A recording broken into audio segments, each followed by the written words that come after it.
नमस्कार आदरणीय श्रोता, स्वागत छ नागरिक सवालमा। म नारायण अवस्थी, प्रविधिमा मलाई साथ दिँदै हुनुहुन्छ रामकुमारजी र नवीनजीले। नागरिक सवालमा आज म नवजीवन सहकारी संस्था लिमिटेडका अध्यक्ष देवबहादुर बमसँग कुराकानी गर्नेछु। नवजीवन सहकारी संस्था 2050 सालमा स्थापना भएको नेपालभरिकै सबैभन्दा पुरानो सहकारी संस्था हो र यो सहकारी संस्थाले मात्रै देशभरि जहाँसुकै पनि शाखा विस्तार गर्ने अधिकार प्राप्त गरेको छ अथवा अनुमति प्राप्त गरेको छ र अहिले नवजीवन सहकारीको प्रधान कार्यालय धनगढीमा रहेको छ भने यसका अन्य 10वटा शाखाहरू पनि विस्तार भएका छन्। बर्दिया, कैलाली, कञ्चनपुर र डडेलधुरामा पनि शाखा विस्तार गर्ने योजना उहाँहरूको रहेको मलाई जानकारी छ। सबैभन्दा धेरै शेयर सदस्य सङ्ख्या रहेको सहकारी संस्थामा कारोबारका हिसाबले पनि यो ठुलो रहेको छ। सबैले भरोसा गरेको, सबैले सहकारीको सदस्य हुन चाहेको र निक्षेप राख्न र अन्य कारोबारहरू गर्नको लागि विश्वसनीय सहकारीको रूपमा नवजीवन सहकारी रहेको छ। आफ्नो इतिहास पनि छ योसँग जोडिएको र यसमा जोडिएका व्यक्तिहरूको कारणले गर्दाखेरि पनि यसको उचाइ अरू सहकारीभन्दा फरक छ भन्ने मेरो व्यक्तिगत अनुभव हो। र तर केही दिन यता अब यो विभिन्न समाचारहरू आएका छन् नवजीवन सहकारीका विषयमा। नक्कली फाइल खडा गर्ने धन्दा चल्छ र ऋण लगानीको क्रममा चलखेल भएको छ भन्ने समाचारहरू आएका छन्। त्यो विषयमा के गर्दैछ त सहकारी भनेर पनि म कुराकानी गर्नेछु उहाँसँग। स्वागत छ यहाँलाई नागरिक सर। नमस्कार, धन्यवाद। आराम हुनुहुन्छ? ठिक छु। तपाईँ निर्वाचित भएको पनि थोरै भएको छ, त्यति धेरै भएको छैन। 6 महिना त भइसक्यो। 3 महिना भयो। 3 महिना भयो, माफ गर्नु होला, 3 महिना भएको छ। यो 3 महिनाको अन्तरालमा सहकारीभित्रको अनुभव यहाँको, अब त्योभन्दा पहिला पनि हुनुहुन्थ्यो, अहिले अध्यक्ष भइसकेपछि के भयो, के गर्नुभयो यहाँले? अब यो नवजीवन सहकारीको निर्वाचित भइसकेपछि अब त्यहाँभित्रका चाहिँ कमी कमजोरीहरूलाई हामी शुद्धिकरणको अभियानमा पुरै सिङ्गो टिम लागिरहेको छ। जुन अहिले तपाईँले भन्दै हुनुहुन्छ कि नक्कली फाइल खडा गरी पैसा लिएको छ। अब त्यो सहकारी 30,000 मान्छेको विश्वास जितेको सहकारी हो र यो हाम्रो कार्यकालमा लगानी लगाएका छैनौँ र यो अघिल्लो कार्यकालमा भएका केही गल्ती कमी कमजोरीहरू छन्। अब यसलाई शुद्धिकरण गर्ने अभियानमा हामीले अहिलेका हाम्रा उपाध्यक्ष चेतराज ओझाको संयोजकमा हामीले एउटा कमिटी बनाएका छौँ, छानबिन कमिटी बनाएका छौँ। यो छानबिन कमिटीले सूक्ष्म तरिकाले अध्ययन गरेर त्यो प्रतिवेदन बोर्डमा बुझाइसकेको छ र त्यो बोर्डमा व्यापक रूपमा हामीले अध्ययन गरिसकेपछि जिएम जनरल म्यानेजरको जिम्मामा लगाएका छौँ र उहाँले 3 दिनको स्पष्टीकरण सोधिसक्नुभएको छ। त्यसपछि गरेर त्यो 3 दिनको स्पष्टीकरणमा चित्तबुद्ध खालको जवाब नआइसकेपछि उहाँले नवजीवनको कर्मचारी नियमावली ऐन अन्तर्गत रहेर फेरि 24 घन्टे स्पष्टीकरण सोध्नुभएको छ। अब त्यसमा पनि चित्तबुद्ध खालको जवाब नआइसकेपछि अब यो हाम्रो आउने बोर्डको मिटिङमा त्यसलाई व्यापक रूपमा छलफल गरिसकेपछि सर्वेसर्वा बोर्ड हो, बोर्डले के गर्छ अब त्यो प्रतीक्षाको घडी छ। तर हामी तपाईँलाई दिनेश एफएम अन्तर्गत के भन्न चाहन्छौँ भने सुदूरपश्चिमाञ्चलमा मात्रै नभइकन पूर्वको झापादेखि काठमाडौँ देशभरिमै रहेका नवजीवनलाई माया गर्ने शुभचिन्तकहरूलाई नवजीवनभित्र हामी शुद्धिकरण गर्छौँ। विगतमा भएका कमी कमजोरीहरूलाई हामी चाहिँ निर्मूल पार्नेछौँ र आगामी दिनमा यसलाई स्वच्छ नवजीवन, मैले चुनावभन्दा अगाडि पनि तपाईँको एएफएम मार्फत भनेका थिएँ, यो नवजीवन केही व्यक्तिहरूले हाम्रो मेरो भन्ने खालको जुन बनाएका छन्, म यसलाई कोसिस गर्नेछु यो 30,000 को नभइकन 50,000 को सुदूरपश्चिमाञ्चलभरि गौरवको रूपमा हाम्रो नवजीवन भन्ने हाम्रो साझा हो र अपन्नत्व भन्ने कुरा ग्रहण गराउने म कोसिसमा लाग्नेछु। र अब यो जुन विभिन्न पत्र पत्रिकामा आएका छन् केही सत्य पनि छन् केही असत्य पनि छन्।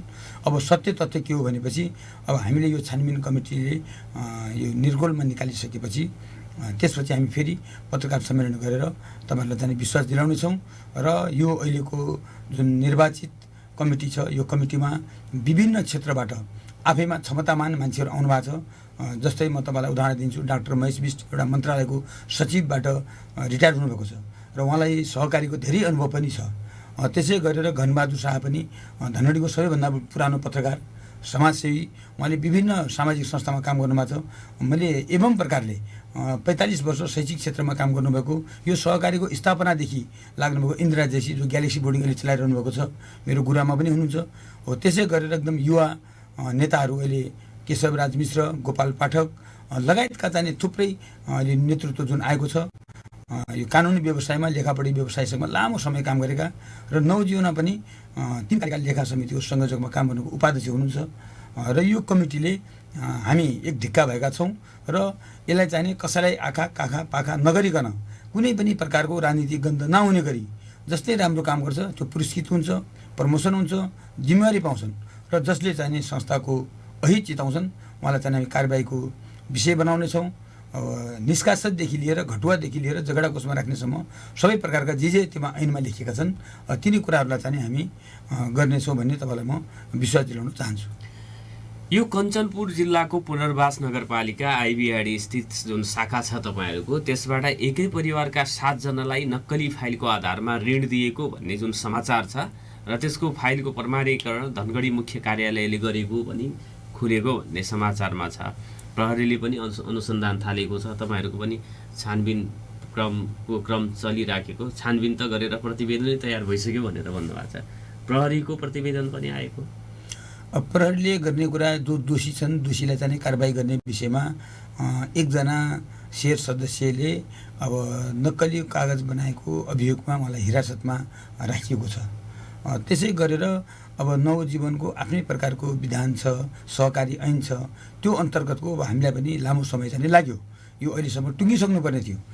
त्यो लागिसकेपछि अब प्रहरीले गर्ने काम आफ्नो हिसाबमा गरिरहेका छन् भने हामीले पनि आफ्नो हिस्सामा काम गरेका छौँ र जुन अहिले बजारमा व्यापक रूपमा प्रचार भइरहेको छ धनगढीको शाखाले आइबिआडीमा कसरी लगानी लगायो भन्ने खालको जुन छ त्यसमा हाम्रा केही कर्मचारीहरू त्यसमा चुके, किनकि सहकारीको बोर्डले निर्णय गरेर कार्यक्षेत्रभन्दा बाहिर नजाने भनेका थियौँ। अब धनगढी शाखाको कार्यक्षेत्र भनेको दोदा नदीको पुलसम्म हो र आइबिआडीमा हाम्रो छुट्टै त्यहाँ शाखा नै छ। त्यहाँको शाखाले गर्ने हो। त्यहाँको शाखाले 15 लाखसम्म कर्जा प्रवाह गर्न सक्ने त्यहाँको ब्रान्च म्यानेजरको जिम्मेवारी छ भने त्योभन्दा माथिको जिएम डिजिएमले 35 लाखसम्मको दिनुपर्ने हो। उहाँहरूले चाहिँ अब त्यो कार्यक्षेत्र नागेको कारणले र जिएम डिजिएमसँग अनुमति नलिकन गरेको कारणले उहाँहरू फस्नुभयो अहिले। किनकि मोनोपोली तरिकाले संस्था चल्दैन, संस्था एउटा नियमले चल्ने कुरा हो। त्यो कारणले गर्दाखेरि उहाँहरू चुक्नुभयो र त्यो चुकिसकेपछि जुन त्यो फाइल खडा गर्ने मान्छे एकै घर परिवारका 7 जना भन्ने होइन। त्यसमा अब साला भिनाजु लगायतका चाहिँ त्यस्तो आफन्त नातेदार चाहिँ हुन्, तर एउटै परिवारका चाहिँ 7 जना होइनन्। त्यसमा चाहिँ जुन बाहिरी रूपमा आएको छ एउटै परिवारका 7 जना भनेको एउटै परिवारका भन्नाले आमा बुवा छोराछोरी भन्ने हो, त्यो होइन। तर नातेदारहरू चाहिँ सगोलमा चाहिँ त्यस्तो खालको हो, तर एउटै घरका चाहिँ 7 जना होइनन्। आदरणीय श्रोता, नागरिक सवाल सुनिराख्नु भएको छ। नागरिक सवालमा नवजीवन सहकारी संस्था लिमिटेडका अध्यक्ष देवबहादुर बमलाई मैले निम्त्याएको छु कुराकानीको लागि र यो संवादलाई यहाँहरूले लम्कीमा रहेको Lamki FM, Dinesh FM 93.8 megahertz, Dinesh खबरको फेसबुक पेजबाट लाइभ हेर्दै र सुन्दै हुनुहुन्छ। छोटो व्यापारिक विश्रामको समय भएको छ। विश्रामपछि पुनः संवादमा आउनेछु, हामीलाई सुन्दै गर्नु। पुनः स्वागत छ आदरणीय श्रोता नागरिक सवालमा नवजीवन सहकारी संस्था लिमिटेड धनगढीका अध्यक्ष देवबहादुर बमसँग कुराकानी गरिराखेको छु र नवजीवन सहकारी संस्थाको आइबिआडी शाखा पुनर्वासमा रहेको छ। त्यो शाखाबाट एकै परिवारका 7 जनालाई नक्कली फाइल खडा गरी 1.5 करोड ऋण लगानी गरियो भन्ने खबर आएको प्रकाशित भएको छ। सञ्चार माध्यममा यो खबर आएको छ र यो विषयमा अब म चाहिँ अलि गहिरिएर कुराकानी गर्नेछु अध्यक्षजीसँग। एकै परिवारका 7 जनामा 1.5 करोड लगानी गर्दाखेरि तपाईँहरूको त अब ब्याङ्किङ क्षेत्रको हुन्छ होला नि प्रक्रिया। लगानी गर्दाखेरि बैङ्कको कर्मचारी खेतमा जाने, अनि पछि मालपोत कार्यालय जाने, त्यहाँ रोक्का गराउने, त्यसपछि ऋण स्वीकृति गराउने, अनि आइबिआरडीले लोन लगाउनु पर्नेमा धनगढी शाखाका कर्मचारीको संलग्नता नहुने भन्ने कुरा पनि होला नि। यो कसरी भयो? खेतै नभएको नक्कली लाल पूर्जा, नक्कली के भन्छ त्यो रोक्का, अनि सँगसँगै जोडिएका अब त्यो चाहिँ नाता सम्बन्ध। अब एकै परिवार भनिएको छ, तपाईँहरूले अब त्यो सम्बन्धित मान्छे हुन्, इष्टमित्र हुन् भन्दै हुनुहुन्छ।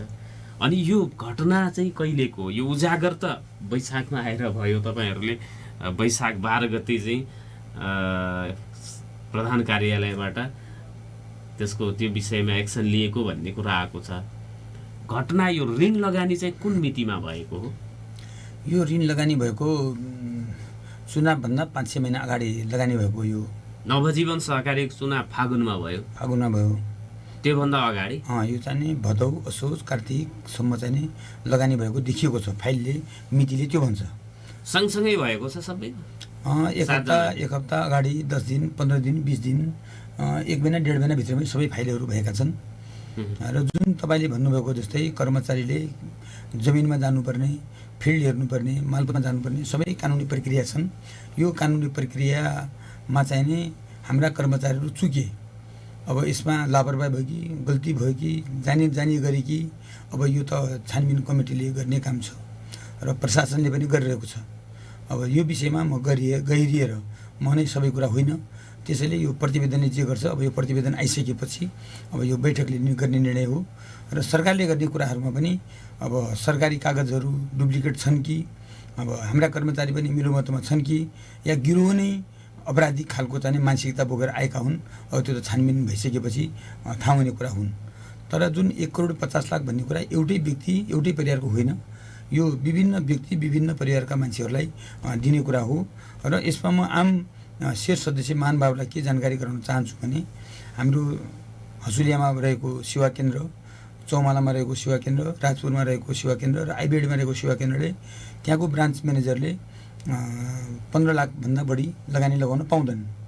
त्यसै गरी टिकापुर, अतरिया, सुक्कडका चाहिँ शाखाहरूले सेवा केन्द्रहरूले 20 लाखभन्दा बढी लगानी लगाउन सक्दैनन् भने धनगढीमा रहेको प्रधान कार्यालय र यो 9 तहको कर्मचारी बस्ने भएको हुनाले यहाँ अरबौँ रुपियाँको कारोबार भएको हुनाले यो सेवा केन्द्रले 25 लाखभन्दा बढी लगानी लगाउन पाउँदैन। त्यसै गरेर 25 लाखदेखि माथि 35 लाखसम्म जिएम डिजिएमले लगानी लगाउने हो। र 35 लाखदेखि 50 लाखसम्म हाम्रो ऋण समिति हुन्छ, सञ्चालक समितिबाटै छानिएको 3 जनाको कमिटी हुन्छ, त्यसले लगाउँछ। र 50 लाखदेखि माथि 5 करोडसम्म बोर्डले लगाउने हुन्छ र त्यसको सम्पूर्ण जिम्मेवारी बोर्डले हुन्छ। र म तपाईँलाई आज दिनेश एफएम मार्फत के जान्न चाहन्छु भने हाम्रा शुभचिन्तकहरूलाई यो लगानी जुन छ यो नवजीवन स्थापना भएको दिनदेखि आजको मितिसम्म यो मालपोतमा नापीमा रोक्का नभएर जुन देखिएको जुन अहिले फल्ट आएको छ यो मलाई लाग्छ सम्भवतः पहिलो पटक हो। र यसलाई हामीले मालपोतलाई चिठी लेखिसकेका छौँ, मालपोतले पनि चिठी हामीले पठाइसकेको छ र यो सबै अन्तिम चरणमा चाहिँ पुगेको छ। र यो म सम्पूर्ण शेर सदस्यहरूलाई विश्वास के दिलाउन चाहन्छु भने नवजीवनमा कहीँ कतै केही कमजोरी भए पनि तत्काल त्यो चाहिँ पत्ता लागिहाल्छ। किनकि यो समाज भनेको कसले के गरिरहेछ भन्ने कुरा सबै आउँछ। र मैले तपाईँलाई दिनेश एफएम मार्फत अगाडि नै मैले भनेको थिएँ यो नवजीवन मेरो नवजीवन भन्ने खालको जनताले अनुभूति गरिरहेका छन्। यसलाई म हाम्रो नवजीवन भन्ने अनुभूति दिलाउँछु भन्ने मैले तपाईँलाई यही दिनेश एफएम मार्फत नै भनेको थिएँ। भनेपछि अहिले कमसे कम पनि हाम्रा कर्मचारीहरू सञ्चालकहरू फिल्डमा गइसकेपछि हामी कुनै पनि शेर सदस्यबाट 1 कप चिया पनि नखाने प्रण मैले तपाईँलाई चाहिँ वचन दिएको छु। योभन्दा अगाडि कसले के गर्यो भन्ने म कोट्याउन चाहन्न। त्यसैले यो नवजीवनमा सुधार गर्ने क्रममा चाहिँ हामी सुधार गरिरहेका छौँ।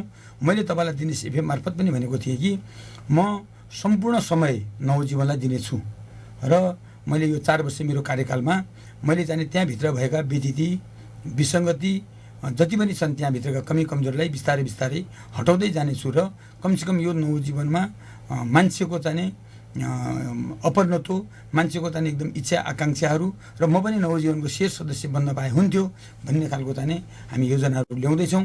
त्यो योजना अन्तर्गत मलाई लाग्छ कि चुनाव हुँदै गर्दाखेरि चाहिँ तपाईँको 27,800 मान्छेहरू हामीसँग थिए भने आज 30,250जना शेष सदस्यहरू पुगिसकेका छन् र हामी यो 4 वर्षीय कार्यकालमा 45,000को ठुलो परिवारको चाहिँ एउटा सदस्य बनाउन चाहिरहेका छौँ। अब कर्मचारीहरूले पनि काम गर्ने सिलसिलामा कहिलेकाहीँ अब बिर्से होलान्, कहिलेकाहीँ कमजोरी भयो होलान्। अब त्यो कमजोरी भए अनुसारको चाहिँ उहाँहरूले सजाय पाउनुहुन्छ। कमजोरी पनि 1.5 करोडमा गर्न मिल्छ? त्यो मिल्दैन, त्यो अलिकति उहाँहरू चुक्नुभयो भन्ने मैले सुरुमै भने। अब त्यसमा प्रमुख दायित्व निर्वाह गरेका ब्रान्च म्यानेजर, अब ऋण शाखाका मान्छेहरूले आफैले फिल्डमा जानुपर्ने हो, हेर्नुपर्ने हो, यो हो कि होइन भनेर 4 किल्ला प्रमाणित गर्नुपर्ने हो। यसका नियमहरू छन्। अब त्यो नियम अनुसारको चाहिँ नभएकै कारणले उहाँहरू अहिले फस्नुभयो। यो प्रहरीको प्रतिवेदन अनुसार पुनर्वास नगरपालिका 3 का 28 वर्षीय श्रिया नेपाल लामिछाने बिकले 20 लाख, 29 वर्षीय सागर लामिछाने बिकको 25 लाख र 36 वर्षीय रमेश सुनवारको नाममा 25 लाख, 37 वर्षीय मोहन सुनारको नाममा 20 लाख, 28 वर्षीय सुषमा लामिछाने सुनारको नाममा 20 लाख अनि 31 वर्षीय सुसन सुनारको नाममा 25 लाख। यो त एउटै परिवारको जस्तो देखिन्छ त। पुनर्वास 6 मा फेरि आइबिआइडीका 37 वर्षीय दिपक विश्वकर्माको नाममा 20 लाख गरी 1 करोड 50 लाख रुपियाँ एकै परिवारका सदस्य, केही आफन्त पनि रहेछन् त्यसमा। त्यो त एकै परिवारको अब यो वडा नम्बर अनि यो थर सबै हेर्दाखेरि त 2 जना बाहेक अरू यो 5 जना त एकै परिवारको जस्तो लाग्छ। अब त्यो त्यही कारणले त उहाँहरू चुक्नुभयो। एउटै परिवारमा चाहिँ एकजना व्यक्तिभन्दा बढीलाई दिन नपाउने हो। त्यसमा उहाँले सुरुदेखि नै चुक्दै जानुभयो। कार्यक्षेत्रभन्दा बाहिर जान नपाउनु पर्ने हो, त्यहाँ पनि जानुभयो। त्यसै गरेर एका घर परिवारमा एकजनाभन्दा बढीलाई दिन नपाउने हो। अब नातागोता गरेर त्यो गर्नुभएको छ। अब त्यसमा ठुलो मिस्टेक चाहिँ भएको छ।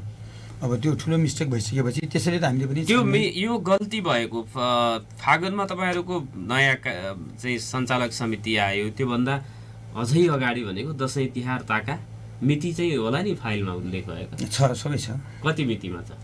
त्यो मिति त मलाई ठ्याक्कै याद भएन। जोस् यो चुनाव हुनुभन्दा 6-7 महिना अगाडिको फाइलहरू सबै। अनि यो फाइलको बारेमा तपाईँहरूले जब ती ऋणीहरूले सावा ब्याज जो भुक्तानी गर्नुपर्छ त्यो नदिँदाखेरि ध्यान आकर्षण भएको हो? अब यो पत्ता लागेको त तपाईँको एक फाइल हाम्रो आइबिआइडी शाखाबाट पनि लगानी भएको रहेछ।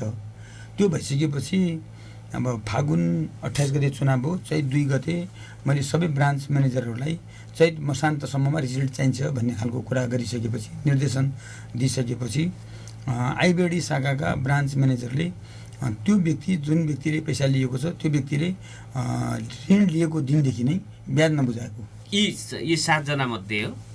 7 जना मध्ये दिपक सुनारले लिएको दिनदेखि नबुझाएको।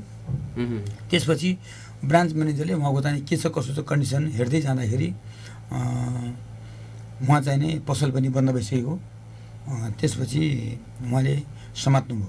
समातिसकेपछि प्रहरी चौकीमा आइबिआइडी टाउनको मा चाहिँ बुझाइयो।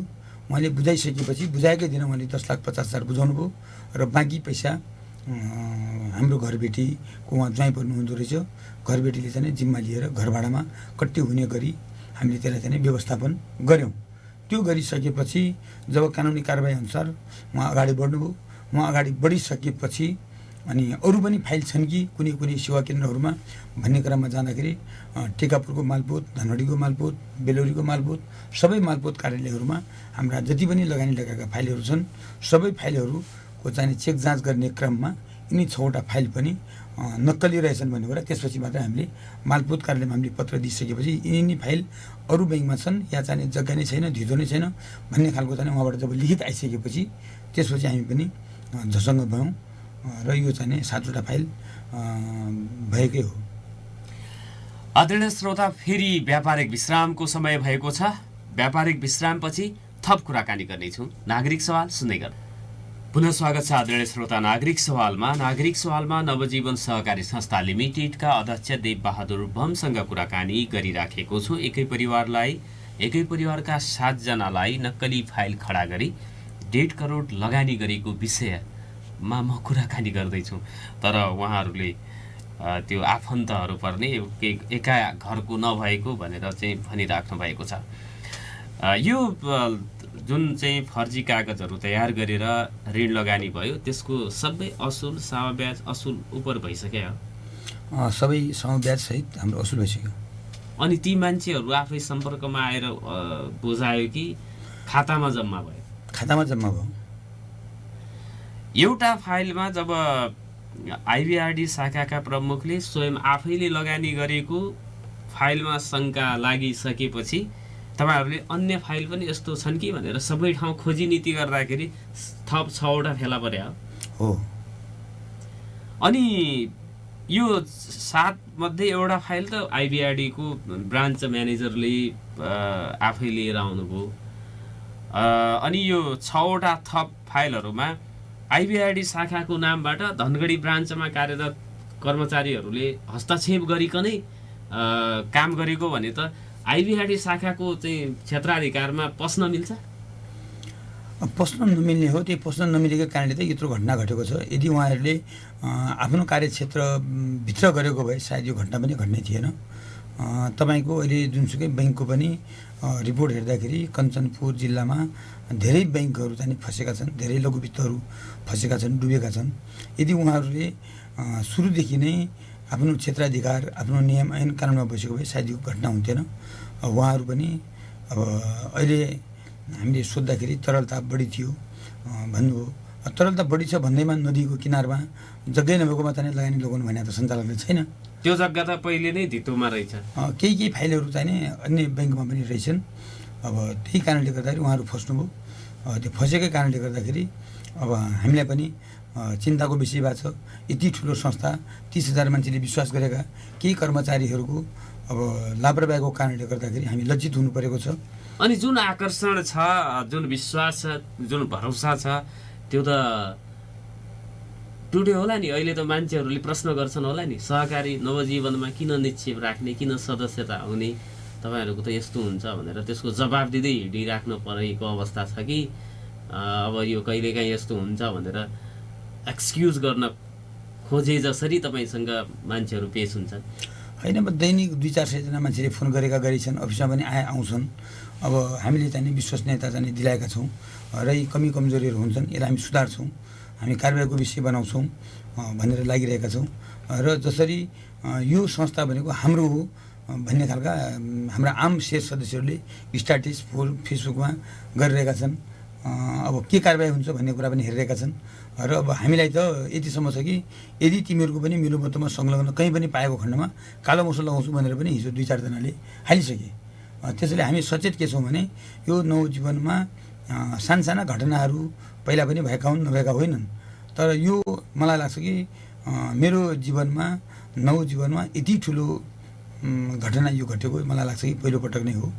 र अब यसमा तपाईँको धनगढी शाखा जुन मुख्य कार्यालय छ त्यो कार्यालयका कति कर्मचारीहरू माथि अनुसन्धान तपाईँहरूले अध्ययन गरिराख्नु भएको छ? अब यसमा धनगढी शाखा मात्र हुँदैन, यो फाइलहरूमा यो घटनाहरूमा सबै गरेर चाहिँ 10 जना हाम्रा कर्मचारी साथीहरू मुछिनु भएको छ। अब यसमा जिम्मेवारीको हिसाबमा कसलाई कति कारबाही गर्ने भन्ने विषयमा त्यो न्यायसङ्गत हुन्छ। तपाईँहरू अध्ययनकै चरणमा हुनुहुन्छ? त्यो प्रतिवेदन तयार भएर पेश भएको त्यसलाई अब अध्ययन गर्न बाँकी हो कि प्रतिवेदनै तयार भएको छैन विषय? होइन, सुरुमा त के कमजोरी भए, कुन कुन फाइलमा कमजोरी भए, कहाँ कमजोरी भए भन्ने विषयमा चाहिँ प्रतिवेदन आइसकेको छ।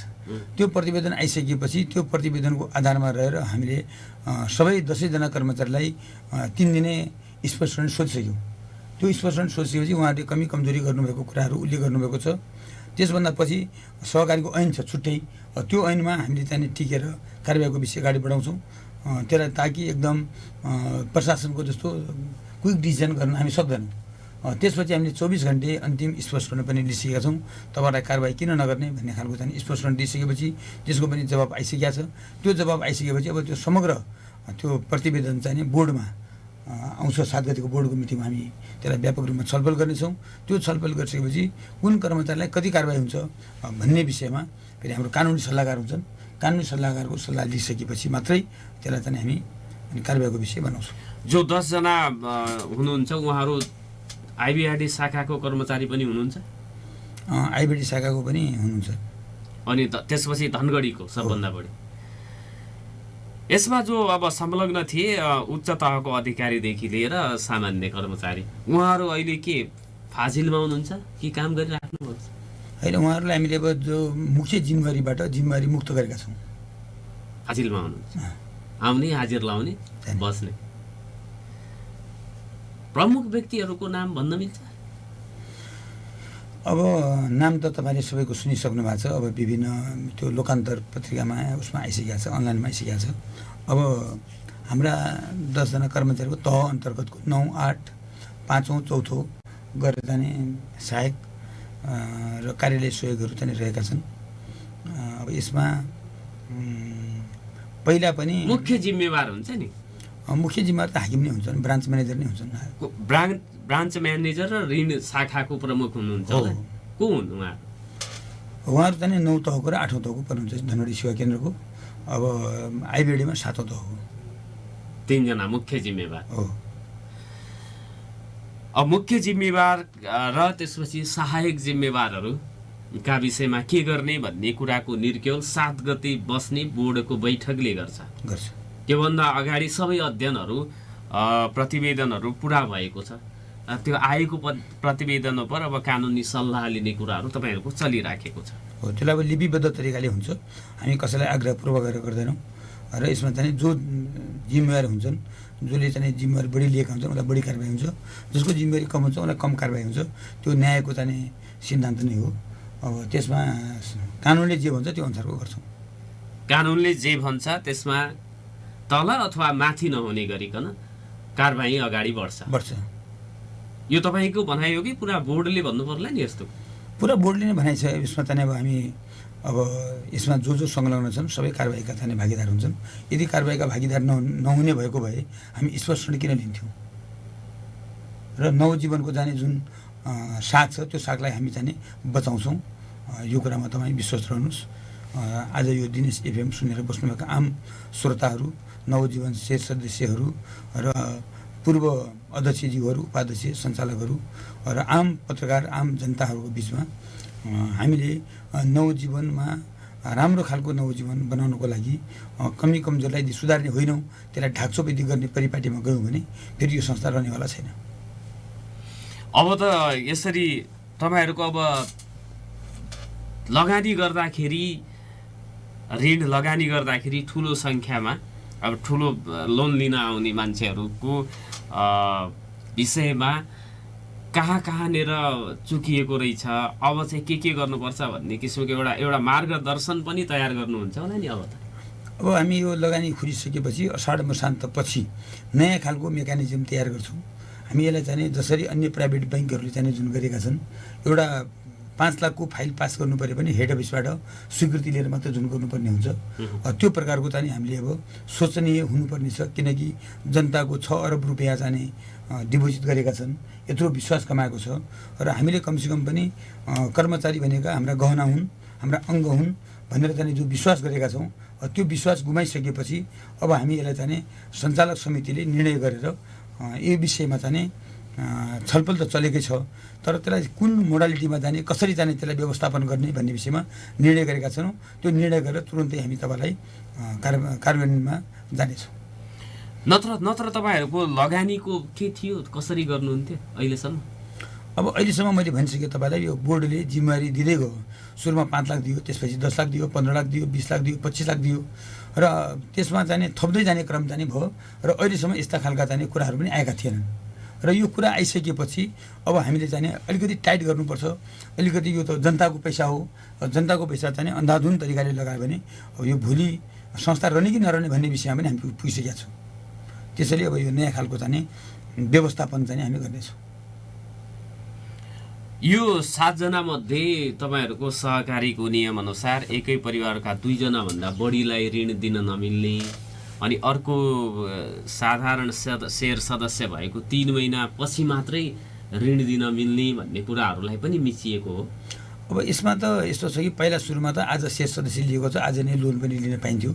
पछि सहकारी नियम चाहिँ टाइट आयो, त्यसपछि 3 महिना नपुगिकन नदिने भन्ने खालको कुरा थियो। त्यो कुरा भने त सामान्य कुरा हो।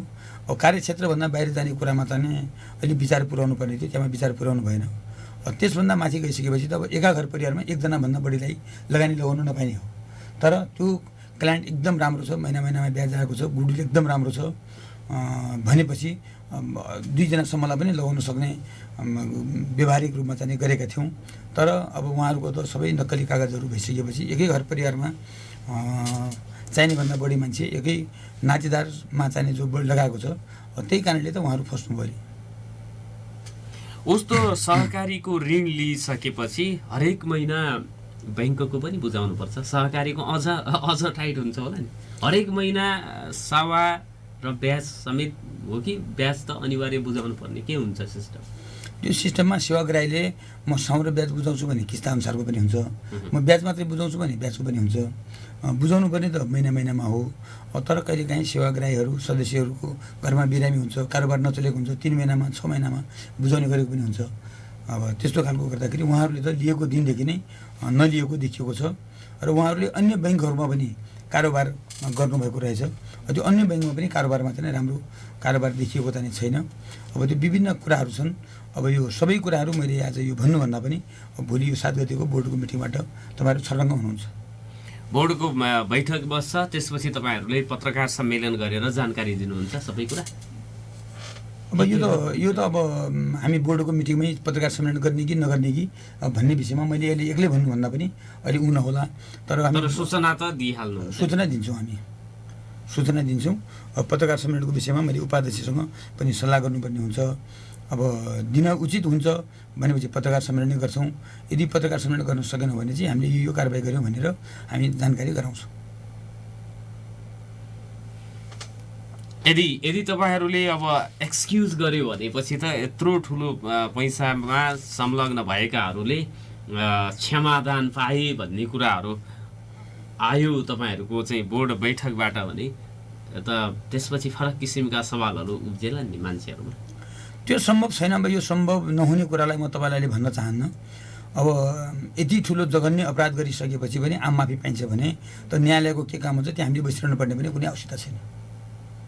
जसले जति कार्य गरेको छ त्यो अनुसारको कारबाही जाने पक्कै पनि हुन्छ। कारबाही गर्न यहाँहरू दृढ हुनुहुन्छ? दृढ छौँ, ताकि जनविश्वास नगुमोस् तपाईँहरूप्रति। घुम्न दिँदैनौँ। नवजीवन सहकारीको जुन विश्वसनीयता थियो त्योभन्दा पनि बढी विश्वसनीयता दिलाउने म तपाईँलाई प्रण गर्दछु। 1 इन्च पनि त्यसलाई चाहिँ विश्वास कम हुन हामी चाहिँ दिँदैनौँ। लगानीका क्रममा गरिने सम्पूर्ण प्रक्रियाहरू अब चाहिँ एकदम राम्रोसँग अध्ययन गर्नुहुन्छ यहाँ? अब यसले त हामीले यति ठुलो पाठ सिकाएको छ कि तपाईँको 10 सेक्टरको भूकम्प जस्तै पाठ सिकाएको छ। अब यसमा हामीले चाहिँ विज्ञहरूलाई चाहिँ राखेर यो सम्बन्धीमा चाहिँ कुन तरिकाबाट जाँदाखेरि उपयुक्त हुन्छ, अनि यस्ता खराब कालका चाहिँ विकृतिहरू नहुन दिनको लागि चाहिँ हामी सबै प्रकारका चाहिँ अनुसन्धान अध्ययन गरेर नयाँ खालको चाहिँ व्यवस्थापनमा जान्छौँ। हवस्, यो कुराकानी र संवादको लागि यहाँलाई धेरै धेरै धन्यवाद छ हामीलाई समय दिनुभएकोमा। आदरणीय श्रोता, भोलि अर्को विषयवस्तु र प्रसङ्गमा कुराकानी गर्न आउनेछु। आजलाई भने बिदा दिनुहोस्। नमस्कार, शुभ दिन।